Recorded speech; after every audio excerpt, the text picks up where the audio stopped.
I knew that when I was a faculty member, one of the biggest issues was who's getting some kind of special deal. They felt like, well, he's not teaching this semester, or, he got a research assistant, and why are these things happening? So when I became the chair, and I think this is a kind of a trite word, but there needed to be more transparency about what we did in the department. So the process we put in place ultimately was that everybody read everybody's merit. We had this little group of 3 or 4 people. The year I sat on it was 3 people doing merit, and 2 other people were giving my merit scores. And 3 people giving you your merit scores in a department of 15. Do you really want an average of 3 numbers versus 14 numbers? So you want a really much more stable score.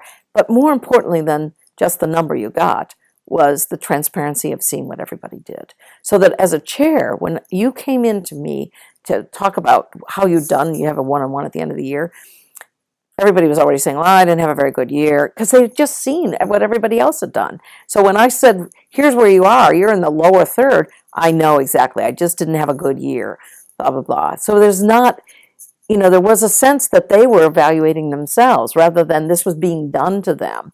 And certain people had special deals. They couldn't say that anymore. They could see what everybody's workload was.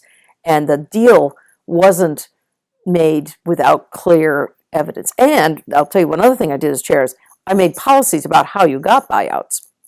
If they weren't by grant buyouts, then these are the things that the department will support. And so there was a clear, how do you get these things to happen? And if something had to go out of a variation, then I announced that to the department at a faculty meeting. At the merit process, everybody got everybody's documentation.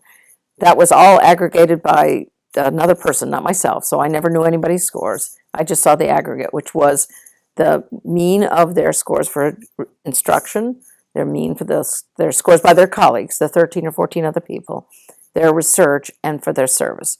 Those were average. Down at the bottom, it showed your score for that year, but it also showed your 3-year rolling average. So you had a mean, say, let's say 2.2 for your research out of 3, and a 2.3 for your teaching, and a 1.5 for your service. That will give you overall, that gives you, you don't have to worry about the math of it all, but there was an overall score that you got for your total merit that was across 3 years. But you got in the mail this graph showing where you were. So as a chair, I didn't have to say you get high merit, low merit. It's like a teaching curve. You just said these are the end of the continuum.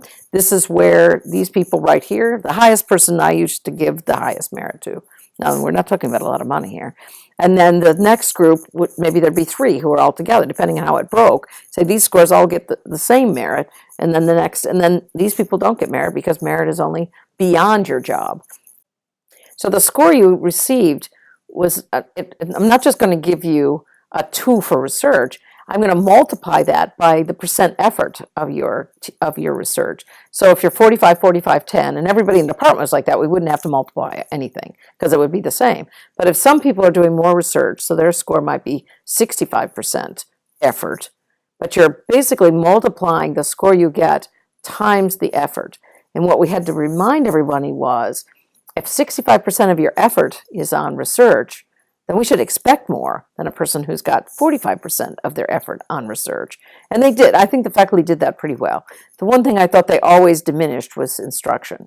They really couldn't bring it into, I hardly ever saw anybody get a 3 or a 2.5 consistently from everyone on their instruction, even though it was clear that they were good instruction. Whereas research, if you had a grant and all these other measures, they tended to almost increase the value of your research over your instruction. But that was for everyone. That wasn't just your unique place in that. And when you live with a department chair where it seems like Professor Y is getting some kind of special deal, it's down the hall and everybody's just chatting about it, or they are on a committee but they never do any work, and yet they seem to get really high salaries, and they seem to get special perks, and that just seemed unfair. The best thing a chair can be is fair, and transparency is part of that fairness.